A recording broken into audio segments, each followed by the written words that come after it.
अस्सलाम वालेकुम व्यूवर्स। तो आज की वीडियो में हम मिडिल इंग्लिश पीरियड को ही कंटिन्यू करने वाले हैं। इसकी फर्स्ट एज जो कि एंग्लो नॉर्मन पीरियड है उसको हम पिछली वीडियो में डिस्कस कर चुके हैं।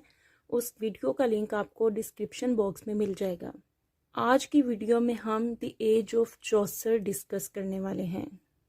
द एज ऑफ चौसर का जो टाइम पीरियड है वो 1340 से 1400 का है and 14th century is also known as the age of Chaucer. जैसे कि आप जानते हैं कि ज़िंदगी के हर शोबे में चेंजेस आती रहती हैं, सोशली, पॉलिटिकली, रिलीजियसली और लिटरेरी चेंज। तो ये जो एज थी ये भी एज ऑफ चेंज थी, यानी इसमें बहुत ज़्यादा तब्दीलियां आई। तो इस एज को द एज ऑफ ट्रांजिशन भी बोलते हैं। यानी कि ये जो एज थी ये एज ऑफ इनलाइटमेंट और प्रॉस्पेरिटी की थी। लोग जो थे वो अंधेरों से निकलकर रोशनी की तरफ आ रहे थे। एज ऑफ चौसर में आहिस्ता आहिस्ता मॉडर्निज्म डेवलप हो रही थी। So it was the age of birth of the modern age. Age of Chaucer में ट्रेड और कॉमर्स को बहुत ही तेज़ी से ग्रोथ मिल रही थी। इस एज में इंडिविजुअलिज्म को एम्फेसाइज किया गया, यानी कि हर इंसान अपना अपना ओपिनियन रखता था। इस एज में बहुत ही ज़्यादा इंडस्ट्रियल डेवलपमेंट भी हुई, यानी कि इतनी ज़्यादा चेंजेस आई तो हम इस पीरियड को कह सकते हैं कि ये एरा ऑफ ट्रांजिशन या एज ऑफ ट्रांजिशन है।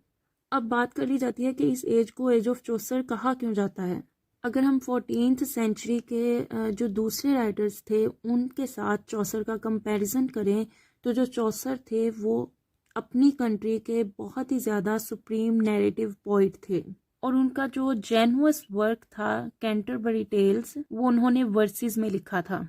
जैसे कि लॉवल ने कहा है, चौसर को कहा है कि ये प्रिंस ऑफ स्टोरी टेलर्स हैं। इस स्टोरी को इतने अच्छे से बयान करते थे कि लॉवल ने इन्हें प्रिंस ऑफ स्टोरी टेलर्स बोल दिया। और चौसर को the morning star of renaissance भी कहा जाता है। चौसर को ग्रेट नैरेटर या ग्रेट स्टोरी टेलर इसलिए कहा जाता है क्योंकि वो अपनी स्टोरीज में ह्यूमर पे ज़्यादा फोकस करते थे। तो जो वो ह्यूमरस यूज़ करते थे ये स्टोरीज को बहुत ही ज़्यादा इंटरटेन कर देती थी। लोग पढ़ते हुए या सुनते हुए बोर नहीं होते थे। एज ऑफ चौसर में कुछ हिस्टोरिकल इवेंट्स भी हुए थे। तो फर्स्ट पे जो इवेंट था वो 100 ईयर्स वार थी जो कि 1337 से 1453 तक रही थी। उसके बाद ब्लैक डेथ है जो कि 1347 से 1351 तक रही थी और पीजेंट्स रिवॉल्ट भी हुई थी जो कि 1381 में थी। और इन तीनों टॉपिक्स पे मैं वीडियो अपने चैनल पे अपलोड कर चुकी हूँ। इन वीडियोस का लिंक आपको डिस्क्रिप्शन बॉक्स में मिल जाएगा, वहाँ से आप जाके देख लीजिएगा। और fourth period the corruption of the church था, यानी कि चर्च जो थे वो बहुत ही ज़्यादा करप्ट हालत में थे। वहाँ के जो पॉप्स या पादरी थे वो लोगों से गलत इन्फॉर्मेशन दे के उनसे पैसे लेते थे। जैसे कि लोगों से गुनाह हो जाते तो वो पादरियों के पास आते थे, तो वो फिर उनसे कहते कि आप हमें इतने पैसे दें या ये वाली चीज़ें दें तो हम गॉड से आपके गुनाह माफ़ करवा देंगे। और उस टाइम पे जो जाहल थे, जो अनपढ़ थे, वो बाइबल को नहीं पढ़ सकते थे क्योंकि वहाँ जो बाइबल थी वो इंग्लिश में नहीं थी। तो जो उस टाइम पे बाइबल की लैंग्वेज थी लोग उसे नहीं जानते थे, तो वो पॉप्स के पास आते थे और उनसे कहते कि हमें बाइबल के थ्रू हमारे जो प्रॉब्लम्स हैं उसका सॉल्यूशन बताएं। तो वो उन्हें गलत इन्फॉर्मेशन देते थे, यानी कि उसमें अपनी तरफ से कुछ चीज़ें ऐड करके उनको बताते थे। तो उस टाइम पे जॉन विक्लिफ ने फर्स्ट टाइम बाइबल को इंग्लिश में ट्रांसलेट किया था। इसको हम आगे जाके डिस्कस करेंगे। और चौसर ने भी चर्च की करप्शन को देखते हुए एक पोइम लिखी थी जिसमें उन्होंने each and everything about the corruption of church को डिस्क्राइब किया और उस पोइम का नाम द कैंटरबरी टेल्स है। चौसर को फादर ऑफ इंग्लिश लिटरेचर भी कहा जाता है और जॉन ड्राइडर ने इन्हें फादर ऑफ इंग्लिश पोइट्री भी कहा है। और चौसर को फेम अपनी पोइम द कैंटरबरी टेल्स से ही मिला था और चौसर का ताल्लुक मर्चेंट फैमिली से था। अब लिटरेरी फीचर्स की बात कर ली जाए तो ये जो चौसर की लिटरेरी फीचर्स, चौसर ने इंग्लिश लैंग्वेज पे बहुत ज़्यादा काम किया था और इन्होंने इंग्लिश में ही वर्सिफिकेशन भी की थी, यानी इन्होंने पोइट्री लिखी थी इंग्लिश में ही।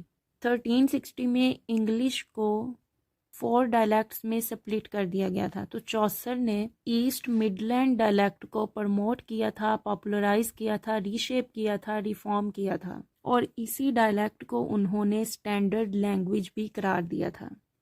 इसी टाइम में द एज ऑफ एनोनिमिटी भी ख़त्म हो गई थी। यानी एंग्लो सैक्सन की बात की जाए तो उस टाइम पे एक पोइम थी ब्यूल्फ, जिसके राइटर का नाम ही पता नहीं था। तो एनोनिमिटी का मतलब होता है नेमलेस।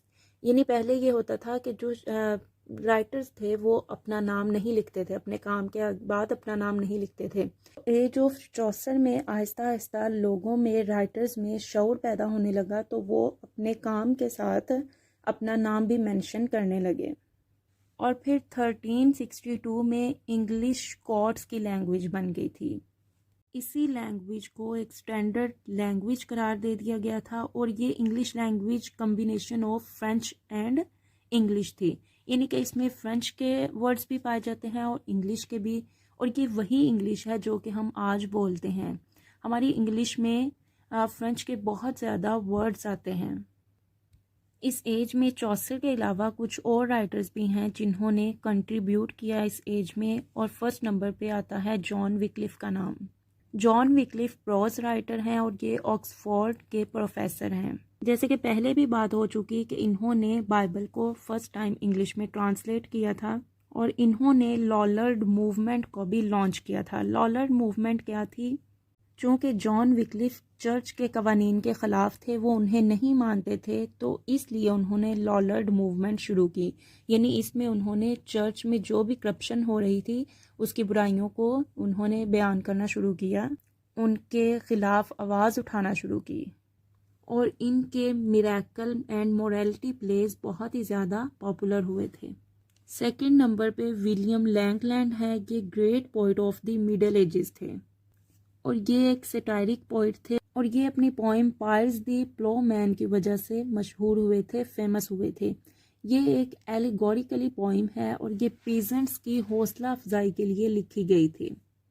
ये इनका क्लासिकल वर्क है जिसमें इन्होंने करप्ट पे सेटायर किया है, और ऐसी करप्शन पर जो कि रिलीजियस प्रैक्टिसेस पे की गई थी।